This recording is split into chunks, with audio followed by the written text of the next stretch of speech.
जय हिंद दोस्तों। स्वागत है आपका आपके अपने प्लेटफॉर्म यूपीएससी हिंदी में। दोस्तों, आपको पता है कि यूपीएससी प्रीलिम्स की परीक्षा मई माह में संभावित है और संभावित क्या है, यह परीक्षा मई में ही हो जाएगी। तो इस बार की प्रीलिम्स परीक्षा को विशेष महत्व देते हुए हम एक नया सीरीज शुरू करने जा रहे हैं, जिसमें एक छोटा सा मॉड्यूल है और इसमें कुछ वीडियोज़ की सीरीज के द्वारा आपको प्रीलिम्स की परीक्षा में सबसे ज़्यादा महत्वपूर्ण सब्जेक्ट इन्वायरमेंट को कवर किया जाएगा।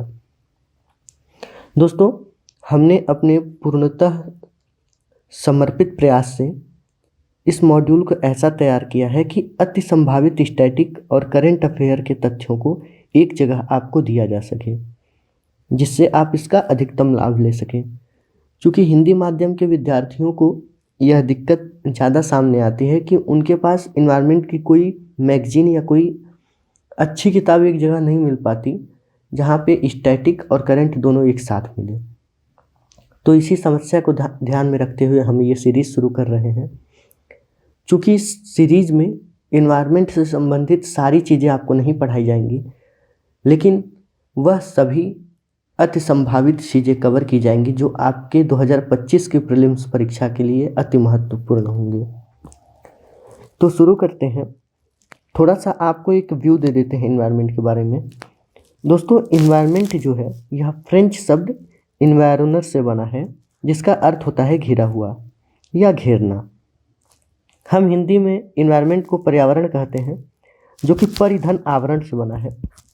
इसका मतलब भी यही होता है कि परि मतलब ऊपरी, आवरण मतलब घेरा हुआ। ठीक है, मतलब हमारे आसपास की वह सभी चीज़ें जिससे हम घिरे हुए हैं उसे हम पर्यावरण नाम दे सकते हैं। तो भारत में जो पर्यावरण की परिभाषा है, यह पर्यावरण संरक्षण अधिनियम 1986 के अनुसार इसकी एक मानक परिभाषा दी गई है। क्या है मानक परिभाषा, देखते हैं। तो पर्यावरण किसी भी जीव के चारों ओर घिरी भौतिक एवं जैविक दशाओं एवं उनके साथ अंतःक्रिया को सम्मिलित करता है। सिंपल लैंग्वेज में अगर आप इसे देखेंगे तो समझिएगा, किसी जीव अर्थात आप कोई जीव मान लें, एक इंसान ही मान लें, एक इंसान है, इसके चारों ओर घिरी भौतिक जैसे जल हुआ, पहाड़ हुआ, पर्वत हुआ एवं जैविक यानी कि पेड़ पौधे, गाय भैंस एवं इनके साथ जो अंतःक्रिया होती है, इस सभी चीज़ों को एक अगर नाम दिया जाए तो उसे पर्यावरण कहते हैं। जैसे कि हम सुबह उठते हैं, पानी पीते हैं, गाय का दूध पीते हैं, उससे चाय बनाते हैं, तो यह सारी चीज़ें पर्यावरण के अंतर्गत ही आती हैं। तो ये रहा हमारा कॉमन सा सिंपल सा पर्यावरण की परिभाषा। आगे बढ़ते हैं, थोड़ा सा जीव के बारे में देख लेते हैं। इसके कुछ प्रकार हैं, पूछ लिए जाते हैं। दोस्तों, मुख्यतः जीव दो प्रकार के होते हैं पोषण के आधार पर। एक स्वपोषी होते हैं, एक परपोषी होते हैं। जो स्वपोषी होते हैं ये अपने आहार का निर्माण स्वयं कर लेते हैं। ठीक है, और इनको अपने आहार के निर्माण के लिए किसी चीज़ की ज़रूरत नहीं पड़ती है, किसी साधन की, यह खुद कर लेते हैं, जिसमें साइनोबैक्टीरिया इसका एक एग्जाम्पल है। जीव का दूसरा प्रकार है परपोषी। यह अपने आहार हेतु दूसरे साधनों पर निर्भर रहते हैं। अब परपोषी के भी तीन प्रकार होते हैं, तीनों प्रकार के बारे में देखते हैं। पहला होता है दोस्तों मृतोपजीवी। मृतोपजीवी किसे बोलते हैं? तो इनका आहार मृत पौधों तथा जीवों से ये अपना आहार तैयार करते हैं, अपने आहार हेतु इन पर निर्भर रहते हैं, जिसमें मशरूम, बैक्टीरिया ये सब आते हैं इनके एग्जाम्पल में। दूसरा है दोस्तों परजीवी। परजीवी वो होते हैं जो अपना आहार अन्य जीवों से प्राप्त करते हैं। तो हम भी अपना आहार अन्य जीवों से प्राप्त करते हैं, तो हम इसमें आ जाएंगे। अर्थात इसका एग्जाम्पल अगर देखेंगे तो मानव भी होगा, पेड़ पौधे और कोई भी जानवर जो पृथ्वी पर हैं वो सभी लगभग परजीवी ही होते हैं। एक कैटेगरी इसमें है दोस्तों प्राणी संभोजी का, जिसे होलोजोइक बोलते हैं इंग्लिश में। तो वे जंतु जो अपना आहार अपने मुख द्वारा ग्रहण करते हैं उसे प्राणी संभोजी कहते हैं। ये टर्म है, कभी कभी पूछ लिया जाता है, तो इसे आप लोग ध्यान रखिएगा। आगे बढ़ते हैं दोस्तों, हम थोड़ा सा पारिस्थितिकी तंत्र के बारे में देखते हैं। कि क्या प्रोसेस होता है एक पारिस्थितिकी तंत्र के निर्माण का, तो उसके बारे में देखते हैं। तो यहाँ मैंने एक थोड़ा सा डायग्राम टाइप में बनाया है, जिसमें आपको दिख रही होंगी पहले इंडिविजुअल, दूसरा पॉपुलेशन, तीसरा कम्युनिटी और चौथा बायोस्फीयर। तो ये मिलके हमारा एक पारिस्थितिकी तंत्र तैयार करते हैं। तो इसका मतलब क्या है दोस्तों, मैं समझाता हूँ आपको। पहले कोई भी चीज़ इंडिविजुअल होती है, जैसे आप एक इंसान ही मान लें, एक इंसान इंडिविजुअल होता है, और जब कई सारे इंसान मिलते हैं और उनकी एक गणना हम करते हैं तो उसे पॉपुलेशन बोलते हैं। ठीक है, जैसे कई सारे इंसान मिलकर एक जगह निवास करते हैं तो हम उनकी गणना करते हैं, वो पॉपुलेशन होती है। और ऐसे कई जीवों के पॉपुलेशन जब हम देखते हैं तो वह मिलकर एक कम्युनिटी बनाती है। ठीक है, और उसके बाद कम्युनिटी, कई सारी कम्युनिटियाँ जहाँ रहती हैं वह एक बायोस्फीयर होता है, और इसी से हमारे पारिस्थितिकी तंत्र का निर्माण होता है, उसे ही हम पारिस्थितिकी तंत्र बोलते हैं। तो सिंपल सा इसका मतलब है, पहले कोई चीज़ इंडिविजुअल रहेगी, फिर उसका पॉपुलेशन होगा। ठीक है, फिर वह एक कम्युनिटी बनाएगी, और उसके बाद बायोस्फीयर बनेगा, जिससे हमारे पारिस्थितिकी तंत्र का निर्माण होगा। तो अब यहाँ देखते हैं, पॉपुलेशन हेतु दो महत्वपूर्ण शर्तें होती हैं, एक प्रजाति और एक समयबद्ध गणना। तो ये नॉर्मल सी बात है कि किसी चीज़ का पॉपुलेशन आप कैसे बताएंगे, तो वो कोई प्रजाति होनी चाहिए और उसकी एक समयबद्ध गणना होनी चाहिए। और सेंसस तो आप लोग जानते ही होंगे कि पॉपुलेशन जानने हेतु सेंसस किया जाता है, यह छोड़िए। आगे दोस्तों, अब हम इसको क्यों पढ़ रहे थे, क्योंकि कुछ इम्पॉर्टेंट सेंसस होते हैं जो इन्वायरमेंट में पूछे जाते हैं, तो उसके बारे में देखेंगे। एक लायन सेंसस होता है, एक एलिफेंट सेंसस होता है, एक tiger census, rhino census, forest census और डॉल्फिन सेंसस। अब ये कितने वर्ष में होते हैं ये हमने दिया है। तो लायन और एलिफेंट हर 5 वर्ष में इनका सेंसस किया जाता है, टाइगर का 4 वर्ष में, राइनो का 3 वर्ष में, फॉरेस्ट का आप सबको पता होगा रिपोर्ट आती है 2 वर्ष में, और डॉल्फिन का प्रतिवर्ष डॉल्फिन की गणना की जाती है। दोस्तों यह इम्पॉर्टेंट है, काफ़ी ज़्यादा बार पूछा जा चुका है प्रीवियस ईयर में, तो इसे आप लोग ध्यान देंगे। क्या पता जब मैचिंग वाला क्वेश्चन आता है तो इसमें यह भी दे दिया जाए कि किसकी, मतलब किसका सेंसस, किस जीव का सेंसस कितने साल में होता है, तो इसे आप लोग ध्यान रखिएगा। अब कुछ सेंसस जो है वो चर्चा में रहे हैं, उनके बारे में बात करते हैं। तो अभी चर्चा में रहा है दोस्तों टाइगर सेंसस, चूँकि ये है 2022 का, लेकिन आप जानते हैं कि यहाँ हमारे यहाँ जनगणना पूरे होने में भी बहुत टाइम लग जाता है। उसी प्रकार टाइगर की जो गणना हुई है कि इसकी संख्या कितनी है, उसमें भी कुछ टाइम लगे हैं। तो हाल ही में अभी 5वें चक्र के इनके आंकड़े जारी किए गए हैं। तो इसमें यह बताया गया है कि भारत में टाइगर की संख्या में 6.7% की वृद्धि हुई है। तो वृद्धि हुई है, वर्तमान में कुल कितने हैं, तो 3167 बाघ जो है, ये अंतरिम डाटा है, अभी यह बढ़ भी सकता है, अंतिम नहीं है, अंतरिम है, आप लोग ध्यान दीजिएगा। तो 3167 बाघ हैं वर्तमान में, 2018 में यह 2967 थे, मतलब लगभग 200 बाघ बढ़े हुए हैं। अब टाइगर सेंसस जो है दोस्तों, क्या क्वेश्चन बन सकता है, उस हिसाब से इसके बारे में सारी जानकारी यहाँ पर दी गई हैं। अब टाइगर सेंसस करता कौन है, तो इसका जो मुख्य सेंसस कराने वाला है वो NTCA है। अब NTCA क्या है, NTCA एक अथॉरिटी है जो कि एक वैधानिक निकाय है, 2005 में यह बना है, और ये वाइल्ड लाइफ प्रोटेक्शन एक्ट 1972 के तहत बना हुआ है। NTCA के बारे में आप ध्यान रखिएगा कि नेशनल टाइगर कंजर्वेशन अथॉरिटी जो है, यह एक वैधानिक निकाय है, 2005 में बना है, और वाइल्ड लाइफ प्रोटेक्शन एक्ट 1972 के तहत इसका निर्माण किया गया है। और देखते हैं कुछ चीज़ें जो इम्पोर्टेंट हैं इस टाइगर सेंसस में। तो डाटा उतना इम्पोर्टेंट नहीं है, लेकिन आप यह ध्यान रखिएगा कि यह पिछली बार से इसमें वृद्धि हुई है, अभी बाघ जो है यह पिछली जनगणना से ज़्यादा है। तो NTCA जो है इस टाइगर्स का सेंसस कैसे किया है, तो 2-3 प्रकार हैं। एक ज़मीन आधारित सर्वेक्षण है, एक कैमरा ट्रैप द्वारा टाइगर का सेंसस किया है। और इम्पॉर्टेंट फैक्ट इसमें क्या है, तो शिवलिक पहाड़ियों व गंगा मैदान में इनकी संख्या बढ़ी है। शिवलिक पहाड़ियाँ जो है यह हिमालय से जब आप नीचे आएंगे तराई रेंज में, तो वहाँ के पास जो पहाड़ियाँ हैं वहाँ को शिवलिक पहाड़ियाँ कहा जाता है। कह सकते हैं कि यह हिमालय की निचली पहाड़ियाँ मानी जाती हैं। तो यहाँ और गंगा के मैदान में इनकी संख्या में वृद्धि हुई है। दूसरा पॉइंट है इसमें, झारखंड, उड़ीसा और छत्तीसगढ़ तथा तेलंगाना में इनकी संख्या में कमी हुई है। अब ध्यान दीजिएगा, स्टेट का नाम देखकर आपको कन्फ्यूजन हो सकता है वहाँ पर, तो इनको आप अच्छे से एक बार माइंड में बना लीजिएगा।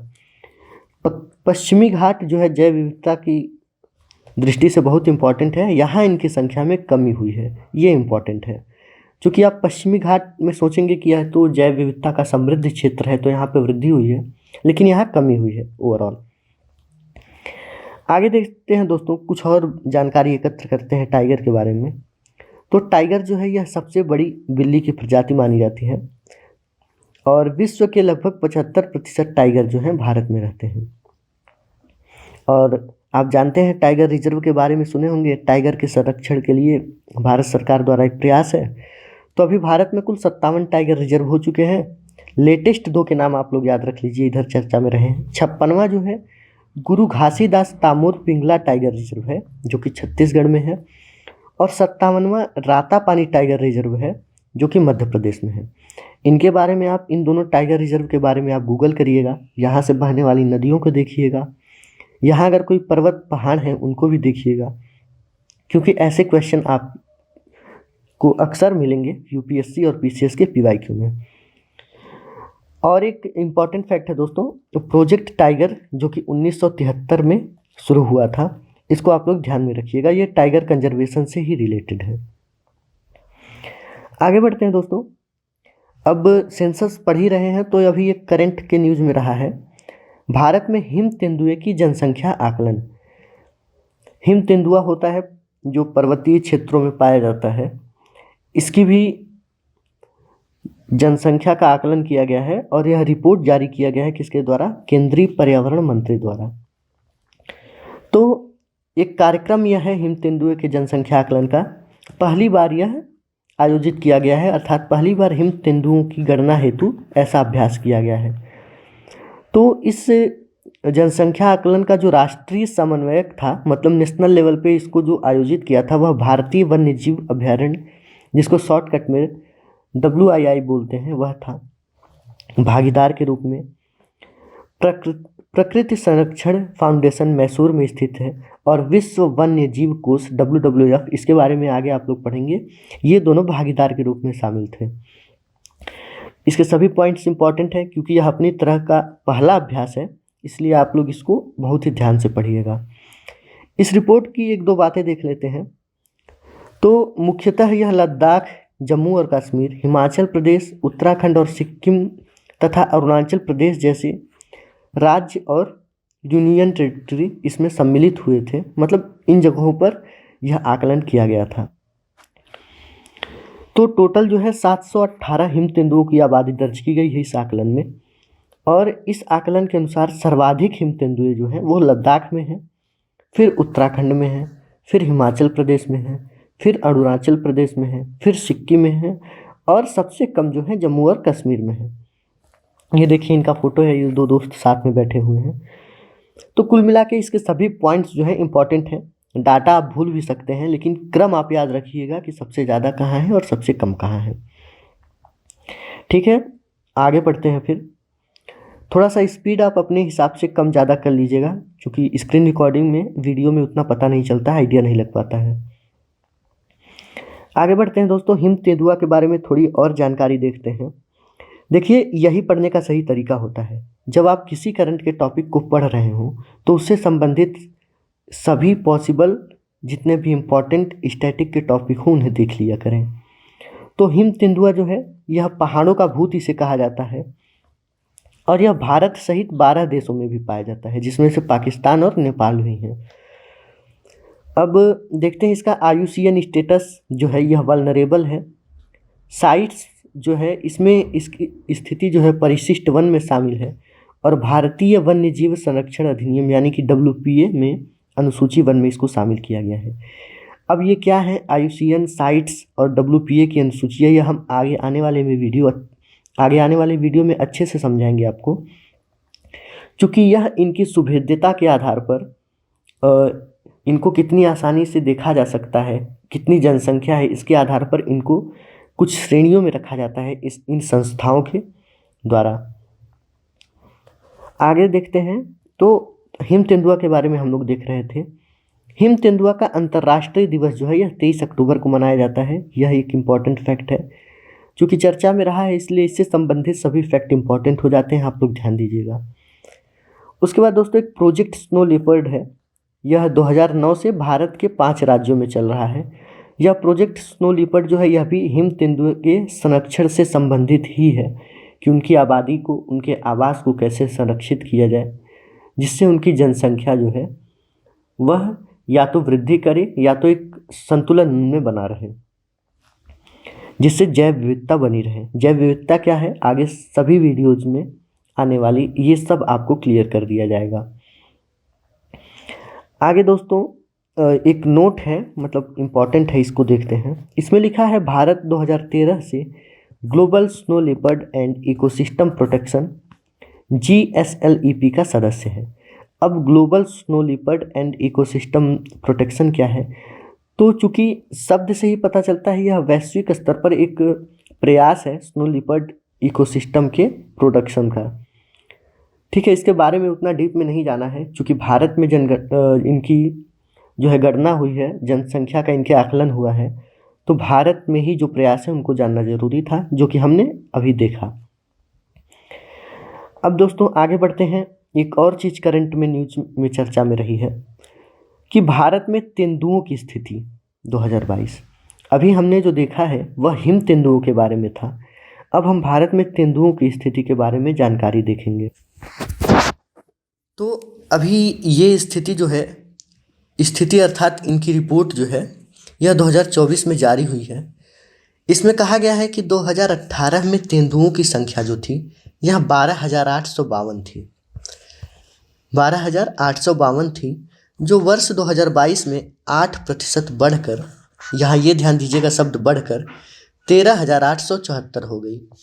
ठीक है, अर्थात भारत में तेंदुओं की जो अभी हाल ही में स्थिति की रिपोर्ट जारी हुई है उसके अनुसार भारत में तेंदुओं की संख्या बढ़ी है। तो दोस्तों एक चीज़ आपने कॉमन देखा होगा, अभी हमने ऊपर पढ़ा था हिम तेंदुओं के बारे में और उसके ऊपर पढ़ा था टाइगर के बारे में। तो टाइगर की संख्या भी बढ़ी है, हिम तेंदुओं वाला चूँकि पहली बार ऐसा अभ्यास था इसलिए उसका कोई अनुमान पूर्व का नहीं था, और तेंदुओं की बात अभी कर रहे हैं तो इसमें भी संख्या जो है इनकी बढ़ी है। तो आप ये प्रेडिक्शन भी कर सकते हैं, अगर आपको ना आता हो तो मोटा मोटा आप लोग लगा सकते हैं कि इनकी संख्या बढ़ी है। आगे बढ़ते हैं, कुछ रिपोर्ट के कुछ मुख्य बिंदु हैं उनके बारे में देखते हैं। तो इसमें दिया है कि मध्य भारत में तेंदुओं की संख्या में स्थिरता या सामान्य वृद्धि देखी गई है।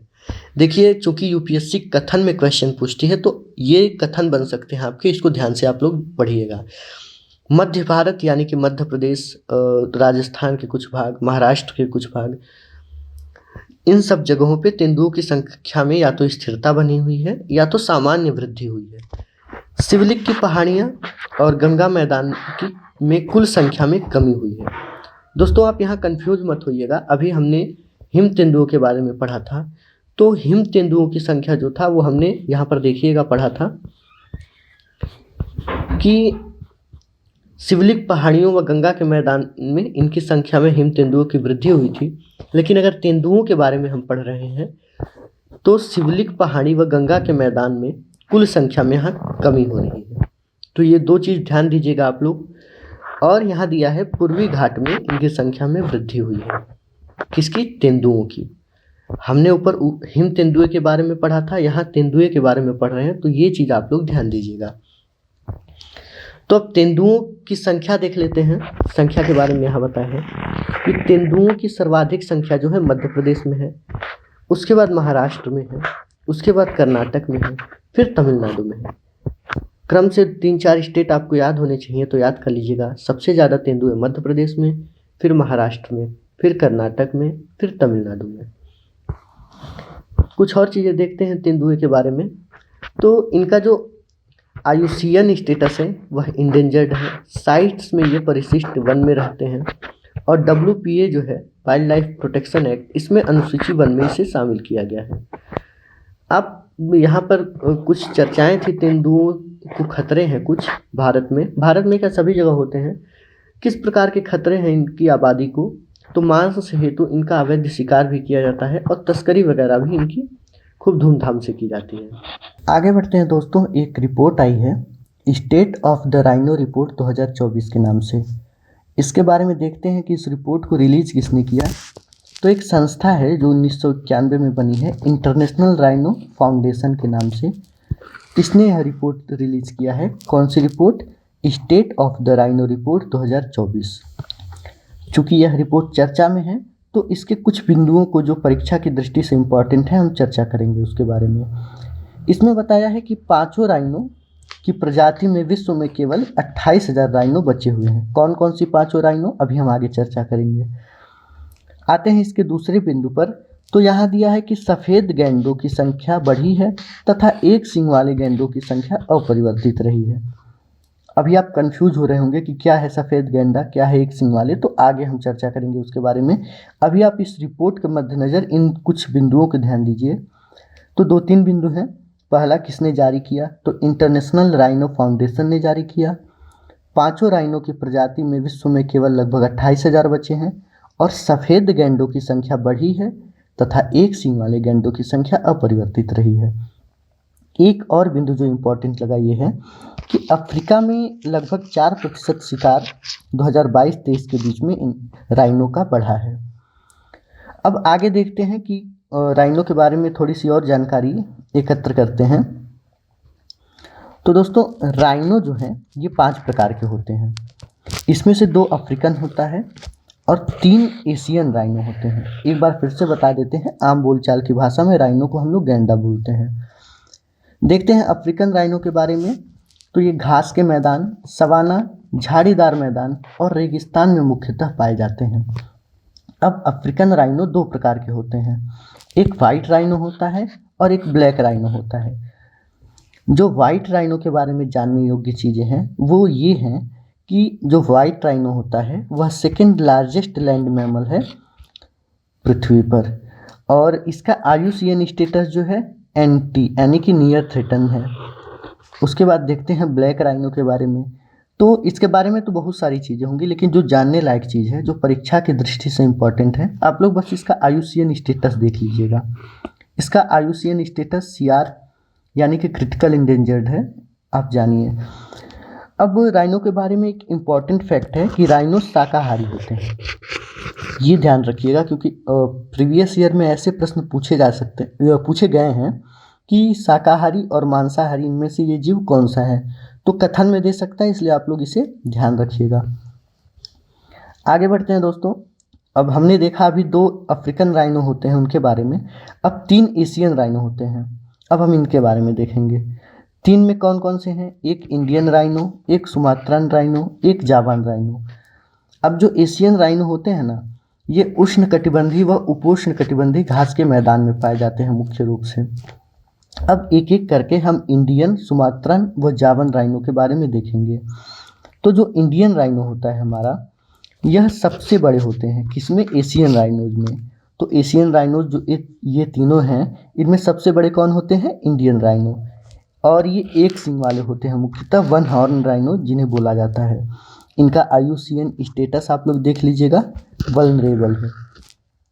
देखिए, बहुत डीप में भी नहीं पढ़ना है और एकदम टच करके भी नहीं जाना है, एक बैलेंस्ड वे में पढ़ना है, जो कि आपको तब पता चलेगा जब आप प्रीवियस ईयर के प्रश्न पत्र को अच्छे से एनालिसिस करेंगे।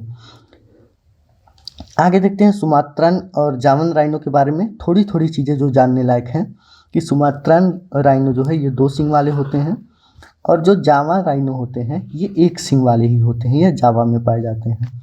एक चीज़ कॉमन है दोनों में, दोनों IUCN की CR श्रेणी यानी कि क्रिटिकल इंडेंजर्ड की श्रेणी में आते हैं। आगे बढ़ते हैं। 2 इम्पॉर्टेंट फैक्ट है यहाँ पे देख लीजिएगा। जो तीनों एशियन राइनो हैं ये तीनों अच्छे तैराक हैं और लंबी घास व पत्तियां ये खाते हैं। अभी आपको मैंने ऊपर बताया था कि राइनो जो होते हैं वो शाकाहारी होते हैं। आगे देखते हैं दोस्तों, कुछ इंपॉर्टेंट बातें हैं इनके बारे में। जो लास्ट सेंसस हुआ था, जो लास्ट जानकारी हमें प्राप्त है, उसके अनुसार भारत में कुल 3700 राइनो है अभी लगभग। देखिए, कोई भी चीज़ आप लिखिएगा मेंस के क्वेश्चन के आंसर में भी तो लगभग ज़रूर लगा दीजिएगा। तो लगभग भारत में 3700 राइनो हैं। और सबसे ज़्यादा राइनो कहाँ पाए जाते हैं? तो काजीरंगा राष्ट्रीय उद्यान का नाम आप लोगों ने बहुत बार सुना होगा। तो सबसे ज़्यादा जो राइनो है वो काजीरंगा राष्ट्रीय उद्यान में है। और सर्वाधिक घनत्व कहाँ है इनका? तो पोबितारा एक वाइल्ड लाइफ सेंचुरी है, शायद पोबितारा असम में ही है, वहाँ पे इनका सबसे ज़्यादा घनत्व है, डेंसिटी है। देखिए, अगर आप लोगों को स्पीड कम या ज़्यादा लगती है तो अपने सेटिंग के हिसाब से उसे एडजस्ट कर लीजिएगा, क्योंकि थोड़ा सा जब हम स्क्रीन रिकॉर्डिंग करते हैं तो उसमें पता नहीं चल पाता है कि हमारी स्पीड क्या है। फिर भी पूरी कोशिश की जा रही है कि आप लोगों को अच्छे से समझ आए। एक देखिए, एक नोट लगा हुआ है, इसको जानना जरूरी है कि new Delhi declaration of Asiatic rhino 2019, यह एक डिक्लेरेशन था। और यह राइनो के एशियाटिक राइनो यानी कि जो अभी 3 राइनो के बारे में आप पढ़े हैं ऊपर, कौन कौन से, इंडियन, सुमात्रान और जावन, इन तीनों राइनो के बारे में एक डिक्लेरेशन है जिसे न्यू दिल्ली डिक्लेरेशन के नाम से जाना जाता है, 2019 में हुआ था। अब ये इसको किसने किसने साइन किया है? तो भूटान, इंडोनेशिया, नेपाल, भारत और मलेशिया। इन देशों का नाम एक बार देख लीजिएगा ऊपर ऊपर, इम्पॉर्टेंट नहीं है लेकिन फिर भी पूछा जा सकता है, इसलिए हमने इसे नोट में डाल दिया है। तो ये रही राइनो के बारे में उतनी जानकारी जितनी जानकारी परीक्षा के लिए इम्पॉर्टेंट है। आगे बढ़ते हैं, देखते हैं आगे क्या है दोस्तों। तो आप लोगों ने डॉल्फिन के बारे में देखा होगा, क्योंकि डॉल्फिन का भी सेंसस होता रहता है। तो अभी थोड़ी सी चर्चा करेंगे डॉल्फिन के बारे में। तो डॉल्फिन मुख्यतः 5 प्रकार की होती हैं और भारत में मुख्यतः 3 प्रकार की डॉल्फिन पाई जाती हैं। तो 5 प्रकार की वर्ल्ड में होती हैं और भारत में कितनी है? मुख्यतः 3 हैं। हम डॉल्फिन के बारे में क्यों पढ़ रहे हैं? क्योंकि यह कहीं ना कहीं चर्चा में रही हैं, तो इसके बारे में क्वेश्चन पूछा जा सकता है और पहले भी इसके बारे में क्वेश्चन पूछा गया है, तो दोनों दृष्टि से इम्पॉर्टेंट है। अब भारत में जो मुख्य 3 हैं उनके बारे में हम यहाँ देखेंगे। तो 3 डॉल्फिन हैं, हम एक एक करके तीनों को पढ़ेंगे। तीनों का नाम बता देते हैं आपको। सिंधु नदी डॉल्फिन, गंगा डॉल्फिन और इरावदी डॉल्फिन। 3 डॉल्फिन का संबंध भारत से है। तो सबसे पहले हम सिंधु नदी डॉल्फिन के बारे में देखेंगे। दोस्तों, यह पंजाब का राष्ट्रीय जलीय जीव है और यह फ्रेश वाटर में पाया जाता है। यह एक संकेतक प्रजाति है। संकेतक प्रजाति किसे कहते हैं दोस्तों? कि जैसे यह संकेत करता है इन्वायरमेंट के बारे में। अगर इनकी संख्या में कमी हो रही है तो आप यह अनुमान लगा सकते हैं कि पर्यावरण को नुकसान पहुंच रहा है और इन्वायरमेंट में पॉल्यूशन बढ़ रहा है, जैव विविधता में दिक्कत आ रही है। तो ये संकेत करते हैं, इसीलिए इन्हें संकेतक प्रजाति कहा जाता है।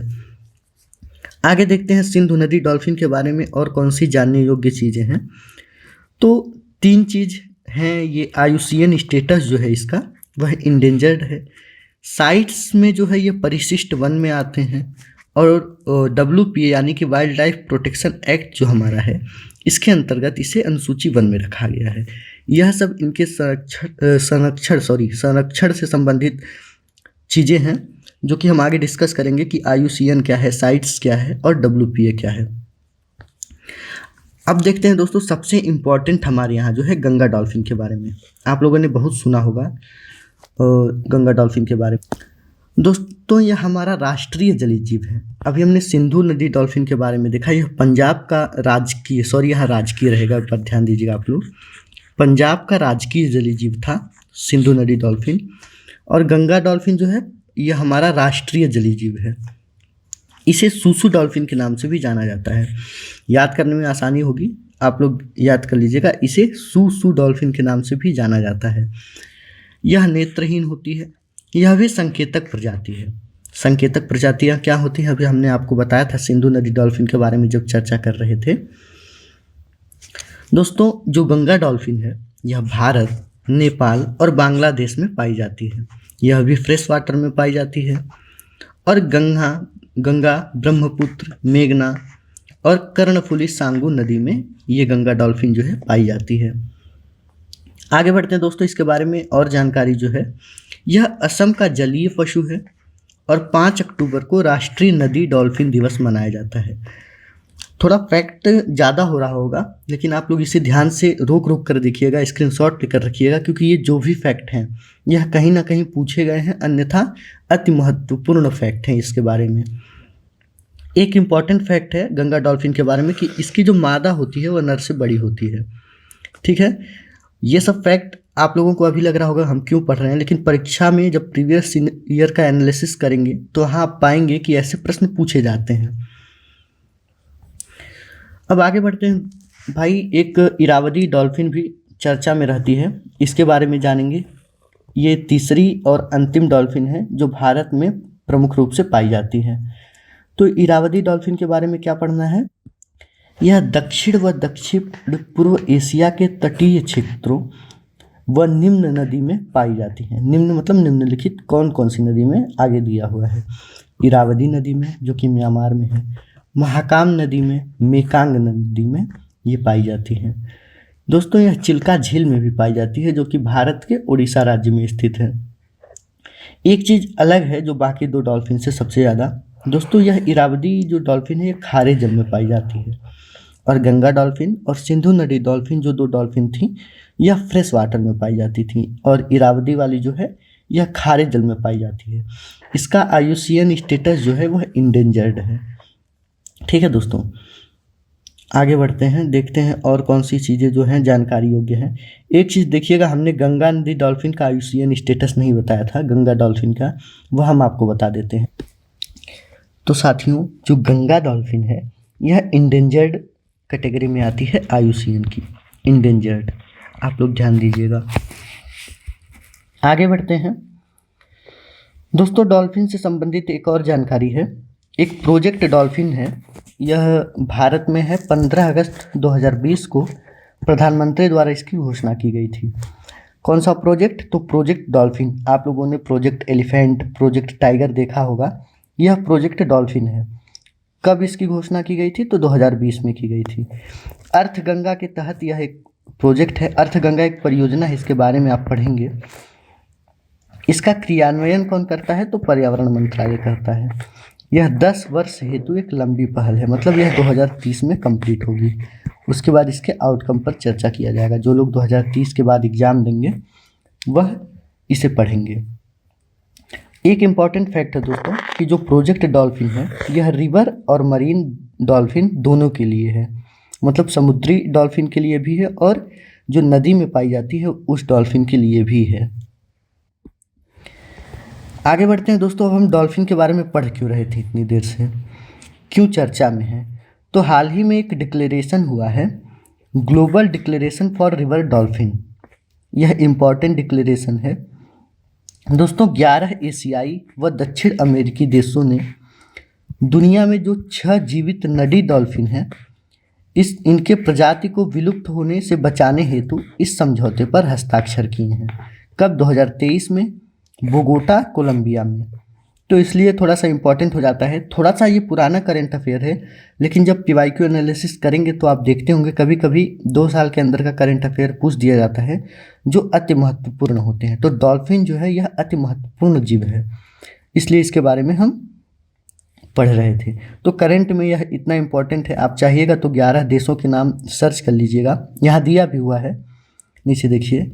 घोषणा पत्र अपनाने वाले देश कौन कौन से हैं, तो Bangladesh, Bolivia, Brazil, Cambodia, Colombia, Ecuador, Bharat, Nepal, Pakistan, Peru और वेनेजुएला। दोस्तों इस जो ग्लोबल डिक्लेरेशन है रिवर डॉल्फिन के लिए, इनका उद्देश्य क्या है, तो नदी डॉल्फिन प्रजातियों की संख्या में जो गिरावट हो रही है उसको रोकना इनका उद्देश्य है। ठीक है, आगे एक नोट लगा है दोस्तों, जो 6 बची जीवित नदी डॉल्फिन है जिनके लिए डिक्लेरेशन हुआ है वो कौन कौन सी हैं। आप लोग इनके बारे में थोड़ा सा गूगल कर लीजिएगा, वैसे ज़रूरत नहीं, इतना डीप में नहीं पूछेगा।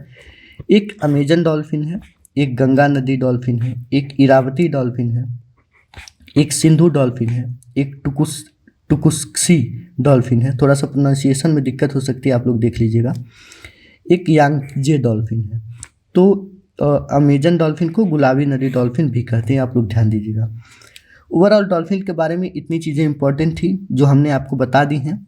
आप इसे देखिएगा, जितना आपको समझ आएगा वीडियो से पढ़िएगा, नहीं तो आप गूगल बाबा जिंदाबाद है उससे भी देख सकते हैं। और अगर कोई भी जो है कोई भी चीज़ें आपको लगती हैं कि ये चीज़ नहीं होनी चाहिए या ऐसा होना चाहिए, तो आप वीडियोज में कमेंट कर दीजिएगा, आपको रिप्लाई ज़रूर दिया जाएगा। आगे दोस्तों एक नोट लगाया हूँ, इसको ध्यान दीजिएगा, थोड़ा सा इम्पॉर्टेंट है। एलिफेंट सेंसस मेथड से क्वेश्चन पूछे जाते हैं, प्रीवियस ईयर में कभी पूछा गया है। कौन कौन सा होता है? तो 2-3 मेथड हैं। एक डायरेक्ट मेथड है, एक डंग काउंट मेथड है। डंग मतलब होता है गोबर, गोबर को काउंट कर करके एलिफेंट का सेंसस किया जाता है। एक जेनेटिक मार्क रिकैप्चर मेथड है। तो ऐसे नॉर्मल क्वेश्चन पूछा जा सकता है कि कौन कौन सा जो मेथड है यह एलिफेंट सेंसस से रिलेटेड है, तो आप लोग इसे ध्यान दीजिएगा। डायरेक्ट मेथड, डंग काउंट मेथड और जेनेटिक मार्क रिकैप्चर, ये 3 चीज़ें हैं। ये यहाँ बीच में क्यों डाल दिया हूँ? क्योंकि यह कहीं ना कहीं न्यूज़ में आया होगा, इम्पॉर्टेंट रहा होगा द हिंदू वगैरह में, इसलिए मैंने यहाँ पे इसको डाला है। आप लोग इसको कहीं नोट कर लीजिएगा। आगे बढ़ते दोस्तों, एक थोड़ा सा 1-2 डिफिनेशन है, ध्यान दीजिएगा आप लोग। जैविक समुदाय, तो जैविक समुदाय क्या है? एक ही क्षेत्र में, जैसे कोई क्षेत्र है, तालाब है, कुछ भी है, और विभिन्न प्रजाति एक साथ रहें, जैसे मानव है, कुत्ता है, गाय है, ये लोग लैंड पर एक साथ रहते हैं और एक दूसरे से परस्पर क्रिया करें, तो उसे जैविक समुदाय बोला जाता है। उसके बाद दोस्तों देखते हैं, एक बहुत ज़्यादा टर्म आता है बायोम, बायोम करके। इसके बारे में थोड़ा सा देख लेते हैं। वैसे आप लोगों ने बुक में पढ़ा होगा, लेकिन हम थोड़ा सा इसके बारे में एक आइडिया दे देते हैं। बायोम क्या होता है? किसी समान जलवायु में विभिन्न समुदाय जब एक साथ रहते हैं तो उसे बायोम कहा जाता है, और एक बड़े भौगोलिक क्षेत्र में यह पाया जाता है। जैसे कि मान लीजिए एग्जाम्पल में दिया है रेगिस्तान, वन, टुंड्रा, टैगा, ठीक है, मतलब एक समान जलवायु है। जैसे रेगिस्तान मान लीजिए, राजस्थान का मैदान है रेत वाला, वहाँ पे कुछ लोग मनुष्य भी रहते हैं, सांप रहते हैं, कुछ विभिन्न प्रकार के पौधे भी रहते हैं, कटीले वगैरह, तो इनको क्या बोला जाएगा? ये रेगिस्तान बायोम है, ठीक है। तो बायोम विशेष रूप से एक जलवायु क्षेत्र को संबोधित करता है जिसमें विभिन्न समुदाय, विभिन्न प्रजाति के लोग एक साथ रहते हैं। आगे बढ़ते हैं दोस्तों, एक निकेत, एक चर्चा आती है निकेत शब्द की। यह सिंगल प्रजाति के रहने के लिए होता है, सिंगल प्रजाति का, हर एक प्रजाति का अपना एक निकेत होता है। आगे बढ़ते हैं दोस्तों, एक टर्म है संक्रमिका, इकोटोन। थोड़ा सा मेरा स्पीड यहाँ आपको ज़्यादा लग रहा होगा, चूँकि लेक्चर काफ़ी लंबा हो जाता है, इसलिए थोड़ा सा मैं स्पीड बढ़ा रहा हूँ। हिंदी में संक्रमिका बोलते हैं, इंग्लिश में इकोटोन होते हैं। यह क्या होता है दोस्तों? अभी आप लोगों ने ऊपर पढ़ा बायोम, बायोम क्या होता है? तो जब 2 बायोम यानी कि विविध पारिस्थितिकी तंत्र के बीच का संक्रमण क्षेत्र है, क्या है? इकोटोन जो है, यह 2 डिफरेंट टाइप ऑफ बायोम जो होते हैं उनके बीच का संक्रमण क्षेत्र है। उदाहरण, घास के मैदान को आप ले लीजिए। आप रेगिस्तान में हैं, जब रेगिस्तान ये रेत है, रेत से बढ़ेंगे वन की तरफ, तो रेत के बाद डायरेक्ट वन तो आता नहीं है, तो छोटे छोटे घास के मैदान आएंगे, फिर धीरे धीरे बड़े होते होते पौधे, फिर वन आएगा। तो जो बीच में ये घास का मैदान है, यह इकोटोन है, संक्रमिका है। किसके लिए? वन और रेगिस्तान के बीच का। तो यह बहुत तनाव का क्षेत्र होता है। क्यों? क्योंकि यहाँ रेगिस्तान से भी जानवर जाते हैं, यहाँ वन से भी जानवर जाते हैं, दोनों में लड़ाई झगड़ा होगा और एक दूसरे पे हावी होंगे लोग। दोनों यहाँ, दोनों के मतलब रेगिस्तान के और वन के, दोनों के यहाँ के विभिन्न पौधों की प्रजातियाँ एक दूसरे के ऊपर हावी होंगी। तो कुल मिला के तनाव का क्षेत्र होता है और 2 विभिन्न बायोम के बीच का क्षेत्र होता है, उसे हम संक्रमिका या इकोटोन कहते हैं। यह एक संक्रमण क्षेत्र होता है, ठीक है। ज़्यादा लोड मत लीजिएगा, सिंपल भाषा में इसे ध्यान रखिएगा कि 2 बायोम के बीच का संक्रमण क्षेत्र होता है, उसे इकोटोन कहते हैं। आगे बढ़ते हैं दोस्तों, एक कोर प्रभाव जो है, एज इफेक्ट, एक टर्म है, इन्वायरमेंट में काफ़ी चर्चा में रहता है, लोगों को परेशान करता है। यह क्या है? तो इसका सिंपल सा देखिए, हमने सबसे सिंपल परिभाषा यहाँ रखने की कोशिश की है, बहुत डीप में नहीं, जिससे आपको प्रैक्टिकली समझ में आ जाए। तो जहाँ 2 परितंत्र एक साथ मिलते हैं, वहाँ विविधता ज़्यादा होती है। क्यों? क्योंकि वहाँ दोनों क्षेत्रों की प्रजाति पाई जाती है। इसी को कोर प्रभाव कहते हैं, यानी कि एज इफेक्ट कहा जाता है। एग्जाम्पल के रूप में, नदी के किनारे का घास का मैदान, ठीक है, दो परितंत्र हैं, नदी है और लैंड है, ठीक है। तो नदी के पास लैंड है, वहाँ पानी की वजह से घास फूस भी होगा, ठीक है। यहाँ दो परितंत्र मिलते हैं तो यहाँ विविधता ज़्यादा होती है। विविधता कैसे ज़्यादा होती है? लैंड के भी जानवर इधर रहेंगे और जो नदी है, नदी के भी जानवर यहाँ आएंगे। जैसे मछली हैं, कुछ मछलियाँ बाहर आ जाएंगी, मेढक आदि जानवर जब बाहर आएंगे और लैंड के जानवर भी इधर रहेंगे, तो यह एक ऐसा क्षेत्र हो गया जहाँ पर विविधता ज़्यादा हो गई, दोनों क्षेत्रों की प्रजातियाँ पाई जाती हैं। तो इसे क्या बोलते हैं? एज इफेक्ट कहते हैं। ठीक है दोस्तों, बहुत ही मतलब लोड मत लीजिएगा, सिंपल लैंग्वेज में समझिएगा। आप एक बार परिभाषा पढ़िए, मेरी बात को समझिए, मेरा प्रैक्टिकल यहाँ जो बताया हूँ वो समझिए, बिल्कुल ही सिंपल है। आगे दोस्तों कुछ टर्म्स हैं, मैं बहुत ज़्यादा इम्पॉर्टेंट नहीं है, लेकिन आप लोग अम्ब्रेला प्रजाति, संकेतक प्रजाति को तो मैंने ऊपर बता दिया है, और फाउंडेशन प्रजाति, इनके बारे में आप लोग पढ़ लीजिएगा गूगल करके, या बुक से ईजिली समझ में आ जाएगा। ऊपर मैंने संकेतक प्रजाति को डॉल्फिन वाले टॉपिक में समझा दिया है, ये दोनों आप पढ़ लीजिएगा। आगे बढ़ते दोस्तों, कुछ इम्पॉर्टेंट इन्वायरमेंट के रूल हैं जो कहीं ना कहीं साल 2 साल के अंदर न्यूज़पेपर में देखे गए हैं, तो इनको मैं बता दे रहा हूँ। बहुत ही सिंपल है, इसको बस रटना है आप लोगों को। एक है एलन रूल। एलन रूल क्या होता है? ये रूल कहता है कि ठंडे क्षेत्र में जो स्तनी होते हैं उनके पैर छोटे होते हैं और कान उनके छोटे होते हैं, और गर्म क्षेत्र में जो स्तनी होते हैं इनके पैर बड़े होते हैं और कान बड़े होते हैं। सिंपल सा आप एक एक एग्जाम्पल रखिएगा और इसे याद कर लीजिएगा। जैसे गर्म क्षेत्र में रख लीजिएगा कंगारू को, कंगारू का पैर बड़ा होता है ना, और कान भी इसके थोड़े बड़े ही होते हैं। तो ऐसे एक एक एग्जाम्पल रख के याद कर लीजिएगा कि एलन रूल क्या है। एक ग्लॉगर का रूल होता है। ग्लॉगर का रूल ये कहता है कि गर्म क्षेत्र में जो जानवर रहते हैं इसमें रंग गहरा अधिक होता है ठंडे क्षेत्र की तुलना में। सिंपल सा इसका मतलब आप समझने के लिए समझिएगा कि ग्लॉगर है, ठीक है, गॉगल से समझिएगा। और रंग गहरा गर्म क्षेत्र में, देखिए किसी भी उस पर टिप्पणी नहीं करनी चाहिए, लेकिन थोड़ा सा आप लोग देखिएगा, जो वेस्ट इंडीज़ वगैरह है, जो श्रीलंका वगैरह है, तो आप लोग ऐसे कल्पना करिएगा श्रीलंका में गर्मी ज़्यादा होती है इसलिए वहाँ के लोग थोड़ा काले होते हैं। दक्षिण भारत में थोड़ा गर्मी ज़्यादा होती है तो इसलिए वहाँ के लोग काले होते हैं।